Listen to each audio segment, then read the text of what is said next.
Hello, welcome to Robert's Reading Room and Reviews. I'm here to do another review of a book I just finished reading. I would say this book was very funny.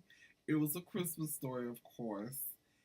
It has some very funny parts, and there's some parts I was like getting mad because of the main purpose of the story. And I'll get into that later. But I just want to say that it was a short story. It consists of 177 pages. It's an older book by an author that's well known by a lot of people. And I just want to say that, it's been a statement made.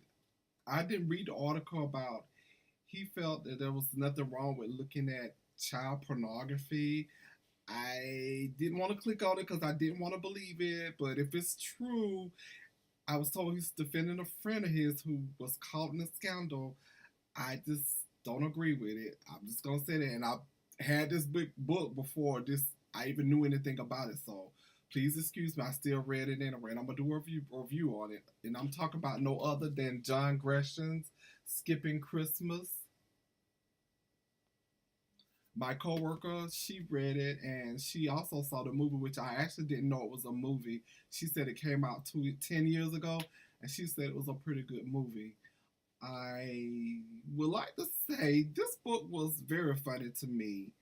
It deals with the main character who is, well, it's more than one main character, but he's the main character to me is Luther. And he vows that he's skipping Christmas. He's not gonna do it because he went over the budget and he spent like $6,100, and he just didn't see the use of that. It was just waste. He didn't have nothing to show for where did this money go other than food, clothing, and just useless stuff that's not useless for him. His wife Nora was just outrageous buying stuff, and so he vowed that he came up with the ideal of them going on a cruise, and they was gonna go on the ship called Island Princess.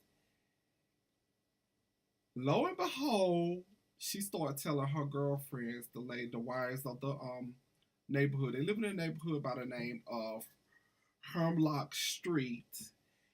Word got out that they weren't gonna celebrate. They wouldn't put up the decoration in this neighborhood. They have this thing about putting up the snowman on the roof, and he just wasn't gonna do it. And where you had the firefighters, the policemen, the Boy Scouts coming out, the Boy Scouts selling Christmas trees, the firemen selling like calendars, and I think the police officers selling fruitcake, and they'll do a donation. And he just said he wasn't gonna do it. He told them to come back and he'll try to do something else later in the year that's not containing to Christmas because he wasn't doing Christmas.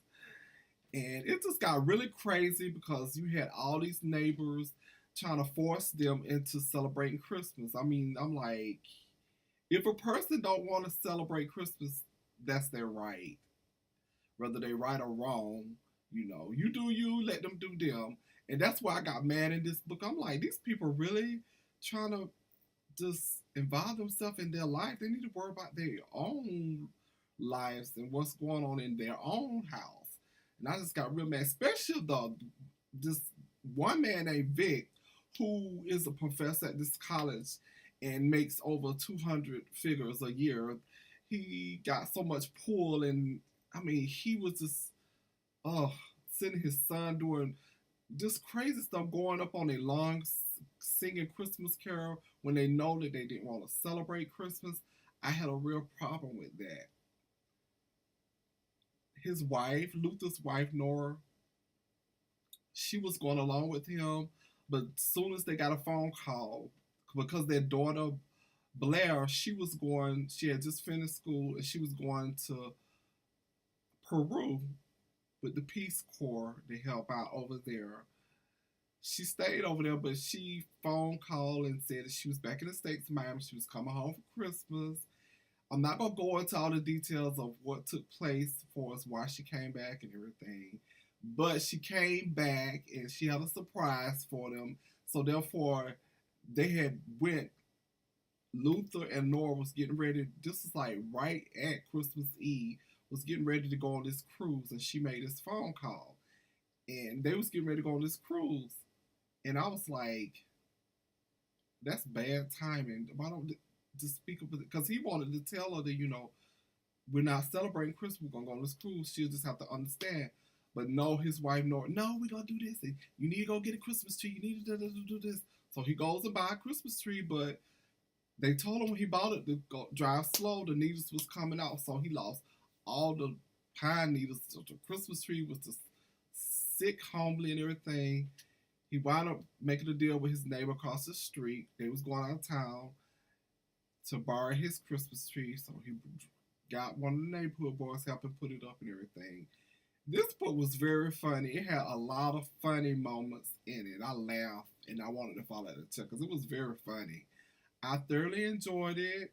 I give it a 4 star. I do. I give it a 4 star. Um,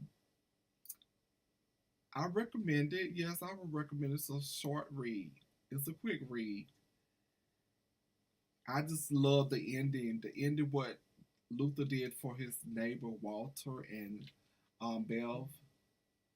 That was very nice and sweet, especially with the consideration of what they're going through or what they will be going through with the months coming up leading up to what's going to happen. I really liked how he wound up going over there and giving the trip to them. He thought of them and wasn't thinking about himself. He wasn't selfish. He was willing to give to someone else. And that's what Christmas is about. It's about giving. It's not always about receiving. It's about helping those unfortunate. Because believe it's someone out there that's unfortunate than you and me. Some things I do want out of life. I don't want to be sounding selfish or anything. I mean, things like career moves or whatnot. But it's other people who don't even have a career and don't have a job. So we have to be fortunate and thankful for what we do have. I will say that. I just want to say, please, if you get a chance, check out Skipping Christmas by John Grisham. It's 177 pages. I give it a 4 stars. Thank you for watching my YouTube channel. It's Robert's Reading Room and Reviews. On Instagram, it's Robert's Reading Room. And on Facebook, it's Robert's Reading Room and Reviews also, too. And like I said in my last video, I will be having a surprise coming up shortly. I'm working on it. I will let you know in the days coming up. Thanks for watching and all the support, and have a good night.